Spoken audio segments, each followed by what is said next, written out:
Hello friends, சின்ன மருமகள் serial next episode review பார்க்கலாமாங்க. இங்கே ராஜாங்கம் அப்பத்தா சேது இவங்க எல்லாருமே சேர்ந்து இங்கே பாத யாத்திரையா முருகர் கோயிலுக்குமே போயிட்டு இருப்பாங்க. அந்த சமயத்தில் இங்கே ராஜாங்கமும் மயக்கம் போட்டு கீழே விழுந்துடுறாங்க.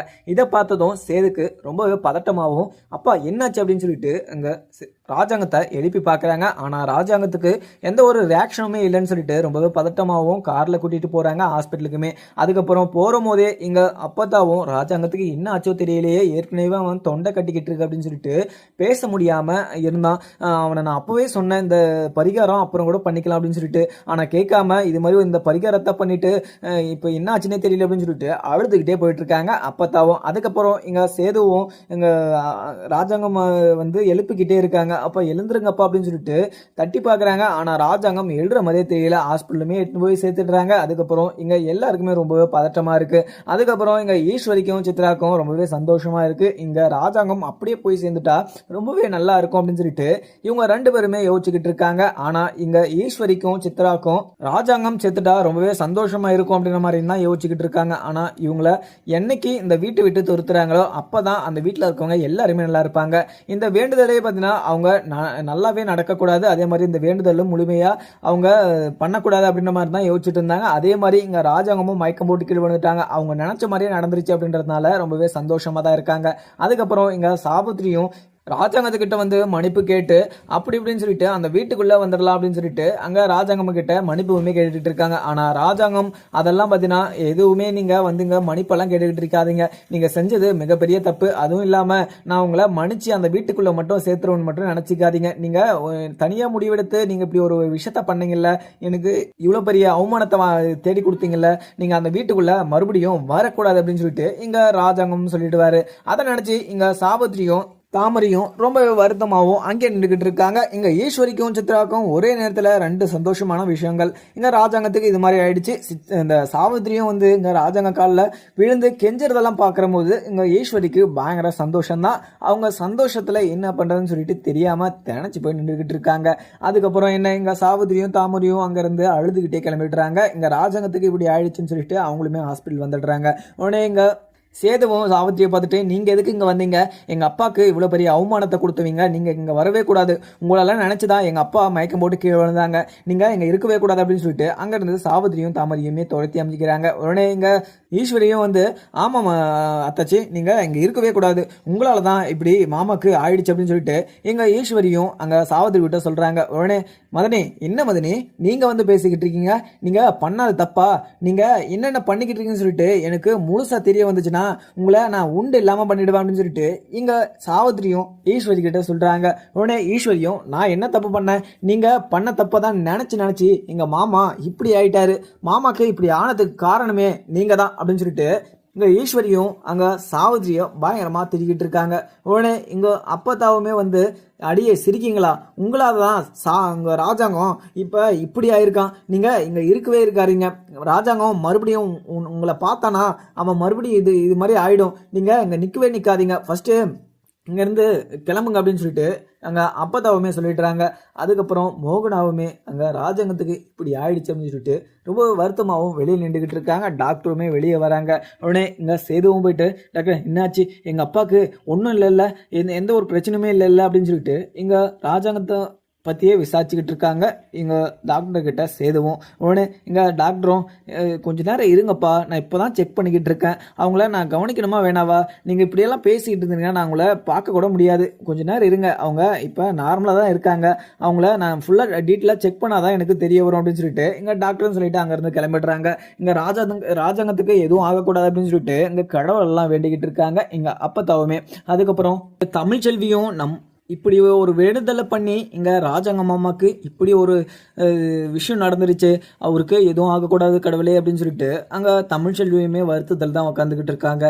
அதுக்கப்புறம் என்ன, சாவித்திரியும் அங்கேருந்து கிளம்பிட்டு வருத்தமாகவும் இவங்கள ஒரு நாளைக்கு இவங்களுக்கு எல்லாருக்குமே இருக்கு, என்ன இந்த வீட்டை விட்டு துரத்துறாங்களா, இன்னைக்கு நான் அந்த வீட்டுக்கு ஆகாதவளா போயிட்டேன், நான் ஏதோ தெரியாம இப்படி ஒரு தப்பு பண்ணிட்டேன், ஆனா நான் இது மாதிரி பண்ணிருக்க கூடாது, அதே மாதிரி இதுக்கு பின்னாடி இருக்கவங்கள நான் கண்டுபிடிச்சே ஆகுவேன், அதே மாதிரி காமேஷ் பச்சையை நம்ம எப்படியாவது நம்ம வழிக்கு கொண்டு வந்து காமேஷ் பிச்சையை நம்ம வாழ்க்கையில் இன்வால்வ் பண்ணது யாருன்னு சொல்லிட்டு நம்ம கண்டுபிடிச்சே ஆகணும் தாமரை அப்படின்னு சொல்லிட்டு இங்கே தாமரை கிட்ட சாவித்திரியும் சொல்லிடுறாங்க. தாமரையும் இதை கேட்டுட்டு ஆமாம்மா அவங்கள சும்மாவே விடக்கூடாது, நம்மளை அந்த ஹாஸ்பிட்டலில் கூட இருக்க விடலை, அதே மாதிரி ராஜாங்கம் நம்ம சொல்கிறத கேட்க கூட மாட்டாரு, நம்ம அவங்க எல்லாருக்குமே பார்த்தீங்கன்னா ஒரு நாளைக்கு நம்ம எதனா ஒன்று பண்ணி ஆகணுமா, நம்ம ஃபஸ்ட்டு இந்த காமேஷ் பிச்சைக்கிட்ட இருந்து தப்பிக்கணுமா, இவனை இப்போ நான் கல்யாணம் பண்ணிட்டு வந்து நான் ரொம்பவே கஷ்டப்படுறேன், இவன் பிச்சைக்காரன்னு சொல்லிட்டு எனக்கு முன்னாடியே தெரிஞ்சுன்னா இவனை நான் கல்யாணம் கூட பண்ணியிருக்க மாட்டேன் அப்படின்னு சொல்லிட்டு தாமரையும் வருத்தப்பட்டுக்கிட்டு இருக்காங்க. அதுக்கப்புறம் என்ன இங்கே ராஜாங்கமும் இப்படி சாக நிலைமையில இருக்கிறாரு. அதுக்கப்புறம் டாக்டரும் இங்கே அவங்கள காப்பாற்ற முடியுமான்னு சொல்லிட்டு ஷியோராக சொல்லாமல் அங்கே நாங்கள் ட்ரை பண்ணிக்கிட்டு இருக்கோம். அதுவும் இல்லாமல் அவர் ரொம்பவே லோ பிபி ஆகிட்டுருக்கு, அவரை நான் செக் பண்ணிவிட்டு அவங்கள காப்பாற்றுறது ட்ரை பண்ணுறேன் அப்படின்ற மாதிரியுமே டாக்டர் வந்து ராஜாங்க இது சேதுக்கிட்ட வந்து சொல்லிட்டு போயிட்டுருப்பாங்க. சேதுக்கு ரொம்பவே பதட்டம். உடனே அப்பத்தாவும் வெளியே உட்காந்து அழுதுகிட்டு இருக்காங்க. உடனே சேதுவும் அப்பத்தா கிட்ட போயிட்டு அப்பத்தா நீங்கள் எதுக்குமே ஃபீல் பண்ணாதீங்க, அப்பா எல்லாமே சரியாகி வந்துடுவார், அப்பாவுக்கு ஒன்றுமே ஆகாது, அப்பா எல்லாருக்குமே நல்லதெல்லாம் நினச்சிருக்காது, அவங்க யாருக்குமே துரோகம் நினச்சதில்ல, அந்த முருகர் சாமியே வந்து அப்பாவை காப்பாற்றும் அப்படின்னு சொல்லிட்டு அப்பத்தாக்கிட்ட இங்கே சேதுவுமே சமாதானப்படுத்திக்கிட்டு இருக்காங்க. உடனே இங்கே தமிழ்ச்செல்வியும் டாக்டர் கிட்ட போயிட்டு டாக்டர் என்னாச்சு, மாமாவை காப்பாற்ற முடியுமா, நானுமே ஒரு டாக்டர் தான், நீங்கள் என்ன இருந்தாலுமே எங்ககிட்ட சொல்லுங்கள், நான் புரிஞ்சுக்கிறேன் அப்படின்னு சொல்லிட்டு தமிழ்ச்செல்வியும் டாக்டர் கிட்ட தனியாகவுமே கேட்டுக்கிட்டு இருக்காங்க. டாக்டரும் அவங்க ரொம்பவே சீரியஸாகவும் இருக்காங்க.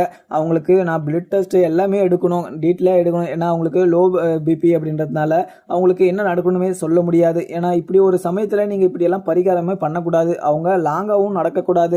ஏன்னா அப்படி இருக்கவங்கள நீங்கள் எதுக்காக இது மாதிரி ஒரு பரிகாரத்துக்கெல்லாம் நீங்கள் கூட்டிகிட்டு போகிறீங்க, அவங்கள நான் காப்பாற்றுறதுக்கு எல்லா ஏற்பாடையுமே நாங்கள் பார்த்துக்கிட்டு இருக்கோம். அப்போ இதை நாங்கள் இந்த ட்ரீட்மெண்ட்டை முடிச்சுட்டு உங்களுக்கு நல்ல ஒரு செய்தியே சொல்கிறோம் அப்படின்னு சொல்லிட்டு டாக்டரும் அங்கேருந்து கிளம்பிடுறாங்க. அதுக்கப்புறம் தமிழ்ச்செல்வியும் வெளியே நின்றுக்கிட்டு ராஜாங்கத்துக்கு எதுவுமே ஆகக்கூடாது அப்படின்னு சொல்லிட்டு சாமியை கும்பிட்டுக்கிட்டு இருக்காங்க. அதுக்கப்புறம் இங்கே வசந்தியும் தமிழ்ச்செல்விக்கு கால் பண்ணுறாங்க. தமிழ்ச்செல்வியுமே அட்டன் பண்ணி சொல்லுங்கம்மா அப்படிங்கிற மாதிரியுமே கேட்கவும் உடனே இங்கே வசந்தியும் என்ன தமிழ் நீங்கள் செஞ்ச பரிகாரம் எல்லாமே ஓகேவா, எல்லாரும் நல்லபடியாக போயிட்டுருக்கீங்களா அப்படின்னு சொல்லிட்டு கேட்குறாங்க. உடனே எங்கள் தமிழ்ச்செல்வியும் அம்மா இங்கே மாமாவுக்கு மயக்கம் போட்டு கீழே விழுந்துட்டாரு, ஹாஸ்பிட்டலில் எடுத்துகிட்டு வந்து சேர்த்துருக்கோம், அவங்களுக்கு வேறு லோ பேபின்னு வேறு சொல்கிறாங்க, என்ன நடக்குதுன்னே தெரியலம்மா, எனக்கு ரொம்பவே பயமாகவும் இருக்குது அப்படின்னு சொல்லிட்டு தமிழ்ச்செல்வி சொல்கிறாங்க. இதை கேட்டதும் வசந்திக்கு ரொம்பவே பயமாகவும் என்ன தமிழ் சொல்லிக்கிட்டு இருக்க, சம்மந்திக்கு மயக்கம் போட்டு கீழே விழுந்துட்டாரா, என்னாச்சு சம்மந்திக்கு அப்படின்னு சொல்லிட்டு இங்கே வசந்தியும் பதட்டமாகவும் எந்த ஹாஸ்பிட்டலில் இருக்கீங்க அப்படின்னு சொல்லிட்டு கேட்டுட்டு அங்கே நான் வரேன் அப்படின்ற மாதிரியுமே கட் பண்ணிடுறாங்க. அதுக்கப்புறம் இங்கே சேதுவும் அங்கேருந்து வெளியே வந்து இங்கே அவங்க அப்பாவை நினச்சி வருத்தப்பட்டு அழுதுகிட்டுமே இருக்காங்க. ஏன்னா டாக்டருமே எந்த ஒரு முடிவுமே ஷியோரோவும் சொல்ல மாட்டுறாங்க, ஏன்னா அவங்க அப்பா சீரியஸாக இருக்காங்க மட்டும் அப்படின்னு சொல்லிட்டு அங்கேருந்து கிளம்பிடுறாங்க. டாக்டர் சொன்னதை கேட்டதும் இங்கே சேதுக்கு பயங்கர பதட்டமாகவும் பயங்கர இது வருத்தமாகவும் தான் இருக்குது. ஏன்னா அப்பாவுக்கு எந்த ஒரு அசம்பாவிதம் நடந்துடக்கூடாது, அப்பா நல்லபடியாக இது சரியாயிடணும் அப்படின்ற மாதிரி தான் இங்கே சேதுவுமே யோசிச்சுக்கிட்டு இருக்க. உடனே சாவித்திரியும் தாமரையும் அங்கே அவங்க வாடகை எடுத்திருந்தாங்க இல்லையா காமேஷ் பிச்சை, அந்த ரூமுக்குமே போயிட்டுருக்காங்க. உடனே இங்கே காமேஷ் பிச்சை இவங்கள பார்த்ததும் அத்தை எங்கே அத்தை போயிட்டுருக்கீங்க, நான் உங்களை டியூட்டியை தானே பார்க்க சொன்னேன், நான் மட்டும் உழைச்சா நீங்கள் எல்லாருமே சாப்பிட முடியுமா, இன்றைக்கி கலெக்ஷனே இல்லை பாருங்கள், எல்லா இடத்துலையுமே உட்காந்துருந்தா நம்மளுக்கு யாருக்குன்னா ஒருத்தருக்கு நல்ல ஒரு கலெக்ஷன் கிடச்சிருக்கும், நீங்கள் இப்படியே சுற்றிட்டு இருந்தீங்கன்னா நம்ம கடைசி வரைக்கும் இப்படியே தான் இருக்கணும் அப்படின்னு சொல்லிட்டு எங்கள் காமேஷ் பிச்சை வந்து சாவித்திரி கிட்ட சொல்கிறாங்க. சாவித்திரி ஏற்கனவே கோவமாக இருக்காங்க. இப்போ காமேஷ் பிச்சை வந்து இங்கே சாவித்திரி கிட்ட காமெடி பண்ணிக்கிட்டு இருக்காங்க. உடனே சாவித்திரியும் அடியே பிச்சை உன்னை நான் என்ன பண்ணுவேன்னு சொல்லிட்டு எனக்கே தெரியாது, என்கிட்ட பேசாமல் ஒழுங்கு மரியாதை போயிடு, நானே ஏற்கனவே பயங்கர கோபமாகவும் இருக்கேன், உன்னை நான் அந்த வீட்டுக்குள்ளே போனேன்னா ஃபஸ்ட்டு உன்னை தானே பிடிச்சி போடுவேன் உள்ள அப்படின்னு சொல்லிட்டு சாவித்திரியும் தாமரையும் அங்கே இருந்து கிளம்பிடுறாங்க. உடனே காமேஷ் பிச்சையும் அங்கே உக்காந்துக்கிட்டு இவங்களுக்கு எவ்வளோ எகத்தாலம் இருக்கணும், இவங்களுக்கு இன்றைக்கி சாப்பாடு இது வாங்கிட்டு போகக்கூடாது, இவங்க இன்றைக்கி சாப்பாடு கட்டு அப்படின்னு சொல்லிட்டு எங்கள் காமேஷ் பிச்சையும் உக்காந்துக்கிட்டு ஐயா சாமின்னு சொல்லிட்டு பிச்சையுமே எடுத்துக்கிட்டு இருக்காங்க. அதுக்கப்புறம் அங்கே தமிழ்ச்செல்வியும் அங்கேருந்து ஒரு பக்கத்தில் இருக்கிற ஒரு கோயிலுக்குமே போய் சாமி கும்பிட்டுட்டு இங்கே ராஜாங்கத்துக்கு எந்த ஒரு அசம்பாவிதம் எதுவும் நடந்துக்கூடாது, அவருக்கு எல்லாமே சரியாகி வந்துடணும் அப்படின்னு சொல்லிட்டு சாமியுமே கும்பிட்டுட்டு அங்கே பிரசாதமும் வாங்கிட்டு வராங்க. வாங்கிட்டு வந்து அந்த திருநெய்யுமே எடுத்துகிட்டு போயிட்டு ராஜாங்கம் இடத்துல வச்சுட்டு அங்கே நல்லபடியாக சரியாயிடணும் அப்படின்னு சொல்லிட்டு வேண்டிட்டு அங்கேருந்து வந்துடுறாங்க. உடனே டாக்டரும் ட்ரீட்மெண்ட்லாம் பார்த்துட்டு ராஜாங்கத்துக்கு எதுவுமே ஆகலை, அவங்களுக்கு நார்மலாக சரியாயிடுச்சு, நீங்கள் கரெக்டான டைமுக்கு கொண்டு வந்ததுனால அவரை நல்லபடியாக காப்பாற்ற முடிஞ்சிச்சு. மறுபடியும் இது மாதிரி ஒரு வேண்டுதல் அவர் பண்ணக்கூடாது, அதே மாதிரி ரொம்ப தூரம் நடக்கவுமே கூடாது. ஏன்னா அவர் மனசில் ஏதோ குழப்பிக்கிட்டே இருக்காரு, மனசில் ஏதோ யோசிச்சுக்கிட்டு இருக்காரு. அதுவும் இல்லாமல் அவருக்கு ரொம்பவே லோ பிபியாக இருக்கிறதுனால மயக்கம் போட்டு கீழே விழுந்துட்டாரு. நீங்கள் மறுபடியும் இது மாதிரிலாம் நீங்கள் நல்லா கவனிச்சிக்கோங்க, இது மாதிரிலாம் விட்டுறாதீங்க நீங்கள் அழைச்சோமா அப்படின்னு சொல்லிட்டு டாக்டரும் சேதுக்கிட்ட சொல்லிட்டு போயிடுறாங்க. சேதுவும் இதை கேட்டு சரிங்க டாக்டர், நாங்கள் எங்கள் அப்பா கிட்ட பேசலாமா அப்படின்னு சொல்லிட்டு கேட்குறாங்க. உடனே ஒவ்வொருத்தராக போய் நீங்கள் பேசுங்க, அந்த பேஷண்ட்டை வந்து நீங்கள் டிஸ்டர்ப் பண்ணாதீங்க அப்படின்னு சொல்லிட்டு டாக்டரும் அங்கேருந்து கிளம்பிடுறாங்க. உடனே சேதுவும் உள்ளே போயிட்டு அப்பா எப்படிப்பா இருக்குது, நார்மலாக இருக்கா அப்படின்னு சொல்லிட்டு இங்கே சேதுவுமே கேட்குறாங்க. உடனே இங்கே ராஜாங்கமும் எனக்கு நல்லா தான்ப்பா இருக்குது, எனக்கு எதுவுமே பிரச்சனை இல்லை அப்படின்னு சொல்லிட்டு இங்கே அப்பா நான் அப்போவே சொன்னேன்ல, நீங்கள் இப்படியெல்லாம் ஒரு வேண்டுதல் வேணாம், நீங்கள் ஏற்கனவே ஜுரம் தொண்டை கட்டிக்கிட்டு இருக்கு, என்னால் பேச முடியலன்னு சொன்ன போதே நீங்கள் இது மாதிரி ஒரு பரிகாரத்தை தள்ளி வச்சிடலாமா அப்படின்னு சொல்லிட்டு நான் கேட்டேன். ஆனால் நீங்கள் இது எதுக்குமே பார்த்தீங்கன்னா ஓகே பண்ணாமல் நீங்கள் இப்படி ஒரு நிலைமையில நீங்கள் வந்து இந்த வேண்டுதலை பண்ணியிருக்க கூடாதுப்பா, உங்களுக்கு எதனா ஒன்றுனா நான் என்ன பண்ணியிருப்பேன் அப்படின்னு சொல்லிட்டு இங்கே ராஜாங்கத்துக்கிட்ட சேதுவுமே சொல்லிட்டுறாங்க. சேது சொன்னதை கேட்டதும் இங்கே ராஜாங்கமும் இல்லைப்பா, இங்கே தமிழ்ச்செல்வி ரொம்பவே நல்லவ, இப்போ நான் உயிரோட இருக்கேனா அதுக்கு காரணமே தமிழ்ச்செல்வி தான். ஆனால் தமிழ்ச்செல்வியவே துரத்துற மாதிரி ஒரு கனவு வந்து என் கனவுல வர்றது எனக்கு ரொம்பவே உறுத்தலாக இருந்துச்சு.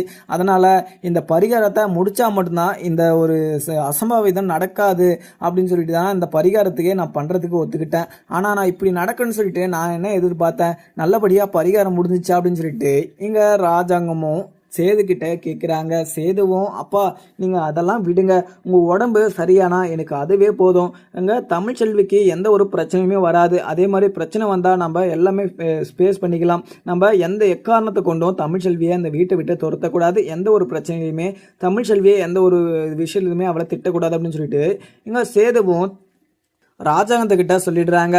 ராஜாங்கமும் இதை கேட்டுட்டு சரி சேது, எனக்கு ரொம்பவே கஷ்டமாக தான் இருக்குது, ஏன்னா தமிழ்ச்செல்விக்காக இந்த வேண்டுதல்லாம் நம்ம பண்ணோம், ஆனால் பாதியிலே தடங்கள் ஆயிடுச்சு அப்படின்னு சொல்லிட்டு நினைக்கிற போது தான் எனக்கு ரொம்பவே கஷ்டமாக இருக்குது. நம்ம மறுபடியும் அந்த சாமியாரை மீட் பண்ணி நம்ம பேசணும், ஏன்னா இந்த பரிகாரம் இப்படி தடங்கள் பட்டதுக்கு காரணம் என்னன்னு சொல்லிட்டு நம்ம தெரிஞ்சுக்கணும். ஏன்னா தமிழ்ச்செல்வியை அந்த வீட்டை விட்டு நம்ம துரத்தக்கூடாது, அதே மாதிரி தமிழ்ச்செல்வி அந்த வீட்டுக்குள்ளே தான் இருக்கணும். ஏன்னா ரொம்ப நாள் கழிச்சு நீங்கள் 2 பேரும் சேர்ந்து இப்போ தான் சந்தோஷமாக இருக்கீங்க, இப்போ இது மாதிரி ஒரு அசம்பாவிதம் நடக்கக்கூடாது அப்படின்றதுனால தான் இந்த பரிகாரமும் பண்ணுச்சு. ஆனால் அந்த பரிகாரமும் நல்லபடியாக முடியல, இதை நினைக்கிற போது தான் எனக்கு கஷ்டமாக இருக்குது அப்படின்னு சொல்லிட்டு இங்கே ராஜாங்கமும் சொல்லிடுறாங்க. அதுக்கப்புறம் இதை கேட்ட சேதுவும் அப்பா நீங்கள் அதெல்லாம் எதுவுமே யோசிச்சுக்கிட்டு இருக்காதீங்க, எல்லாமே நல்லதாக தான் நடக்கும், தமிழ்ச்செல்வியை அந்த வீட்டை விட்டு நம்ம யாருமே துரத்த வேணாம், ஏன்னா நீங்கள் எதுவுமே யோசிக்காதீங்க, இப்போ தான் நீங்கள் இதெல்லாம் யோசிச்சு தான் நீங்கள் மயக்கம் போட்டு கீழே விழுந்திருக்கீங்க, மறுபடியும் அது மாதிரிலாம் நீங்கள் யோசிக்காதீங்க அப்படின்னு சொல்லிட்டு இங்க சேதுவும் அப்பா இந்த ராஜாங்கத்துக்கிட்ட சொல்லிட்டு அங்கிருந்து கிளம்பிடுறாங்க. இங்க அப்பத்தாவும் ராஜாங்கத்தை மீட் பண்ணி பேசணும் அப்படின்னு சொல்லிட்டு அழுதுகிட்டே உள்ளேயுமே போறாங்க. உடனே சேதுவும் ஆத்தா நீங்க அப்பா கிட்ட அழுதுகிட்டு இருக்காதீங்க, அப்பாவும் நீங்க அழுகிறத பார்த்துட்டு அவரு ஃபீல் பண்ணுவாரு, நீங்க அழுகாம கண்ணெல்லாம் தொடச்சிட்டு போங்க அப்படின்னு சொல்லிட்டு இங்க சேது உடனே அப்பத்தாவும் போயிட்டு ராசாங்கம் என்னப்பாச்சு உனக்கு, இப்படி ஒரு அசம்பாவிதம் நடக்கும்னு சொல்லிட்டு நான் நினச்சி கூட பார்க்கல, உனக்கு இப்படி ஆயிடுச்சுன்னு சொல்லிட்டு நினச்சதும் எனக்கு என்ன பண்ணுறேன்னு சொல்லிட்டு தெரியல, ஆனால் டாக்டர் வந்து உனக்கு எல்லாமே சரியாயிடுச்சு அப்படின்னு சொல்லிட்டு சொன்ன பின்னால் தான் எனக்கு உயிரே வந்துச்சு, உனக்கு இப்போ நல்லா இருக்குல்ல, உனக்கு எந்த ஒரு பிரச்சனையும் இல்லைல்ல அப்படின்னு சொல்லிட்டு இங்கே அப்பத்தாவுமே கேட்குறாங்க. உடனே ராஜாங்கமும் அப்பத்தா எனக்கு எதுவுமே இல்லை அப்பத்தா, நான் நல்லா தான் இருக்கேன், அதெல்லாம் நீங்கள் எதுவுமே யோசிச்சுக்கிட்டு இருக்காதீங்க அப்படின்னு சொல்லிட்டு ராஜாங்கமும் கொஞ்சம் தைரியமாக தான் பேசிக்கிட்டு இருக்காங்க. தமிழுமே வெளியே நின்றுக்கிட்டு பார்த்துக்கிட்டு இருக்காங்க. எங்க மாமாக்கு என்னாச்சு நல்லா இருக்கா அப்படின்னு சொல்லிட்டு சேதுக்கிட்ட கேட்கவும் உடனே சேதுவும் தமிழ் அப்பா நல்லா தான் இருக்காரு, எல்லாமே ஓகேவா தான் இருக்காரு, எதுவுமே இப்போ இது சொல்ல முடியாது அப்படின்னு சொல்லிட்டு தான் டாக்டர் சொன்னாங்க, ஆனால் இப்போ நல்லா தான் இருக்காரு, அப்பா நல்லா காப்பாற்றிட்டாங்க, அப்பா இதுக்கு மேலே இது மாதிரி ஒரு பிரச்சனை வராமல் நாம் தான் பார்த்துக்கணும், ஏன்னா நான் அப்போவே சொன்னேன், ஏன்னா அப்பாவுக்கு பேச முடியாமல் இருந்துச்சு, இந்த பரிகாரத்தை இன்னொரு நாள் கூட வச்சுட்டு இருந்திருக்கலாம், ஆனால் அப்பா இப்படி இந்த பரிகாரத்தை இப்போவே முடிக்கணும் அப்படின்னு சொல்லிட்டு சொன்னதுனால தான் இந்த பரிகாரத்தையே நான் பண்ண ஒத்துக்கிட்டேன் அப்படின்னு சொல்லிட்டு இங்கே சேதுவும் சொல்லிட்டுறாங்க. அதுக்கப்புறம் எங்கள் தமிழ்ச்செல்வியும் ஏதோ ஒன்றுங்க, ஆனால் மாமாவுக்கு எதுவும் ஆகலைல்ல, நான் கடவுள்கிட்ட வேண்டிக்கிட்டே இருந்தேன் மாமாவுக்கு எந்த ஒரு இது கஷ்டமும் நடக்கக்கூடாது, எந்த ஒரு அசம்பவமும் நடக்கக்கூடாதுன்னு சொல்லிட்டு, ஆனால் அதே மாதிரி கடவுள் காப்பாற்றி கொடுத்துட்டாரு. நீங்கள் அந்த பரிகாரத்தை எதுக்காக தான் பண்ணுறீங்க எனக்கு முழுசானா சொல்லுங்களேன், நீங்கள் சொல்லாமல் ஏதோ மனசுக்குள்ளே வச்சுக்கிட்டீங்க, எனக்கு அது மட்டும் நல்லாவே தெரியுது அப்படின்னு சொல்லிட்டு தமிழ்ச்செல்வி சொல்கிறாங்க. உடனே சேதுவும் இது கேட்டு அது இல்லை தமிழ், வீட்டில் எல்லாருமே நல்லா இருக்கணும் சந்தோஷமாக இருக்கணும் அப்படின்னு சொல்லிட்டு தான் இந்த பரிகாரத்தை நான் பண்ணுறோன்னு சொல்லிட்டு முன்னாடியே உங்ககிட்ட நான் சொல்லிட்டு இருந்தேன், ஆனால் நீ மறுபடியும் இதை கேட்குறியே அதெல்லாம் ஒரு பிரச்சனை இல்லை தமிழ் அப்படின்னு சொல்லிட்டு இங்கே சேதுவுமே சொல்லி சமாளிச்சிடுறாங்க. அதுக்கப்புறம் என்னதுன்னு பார்க்கலாமாங்க. வீடியோ பிடிச்சிருந்தா லைக் பண்ணுங்கள். Thank you friends.